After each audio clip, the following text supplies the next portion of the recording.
We want to draw return air from this duct down the wall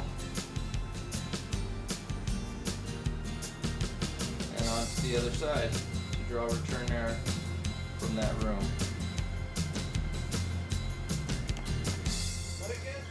Now that I have my jumper duct installed, I'm going to pan down this wall, cut my hole on the other side, and install my grill.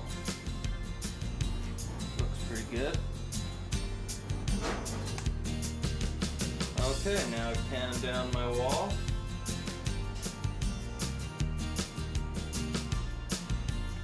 And I can go to the other side of the wall now and cut in my return grill.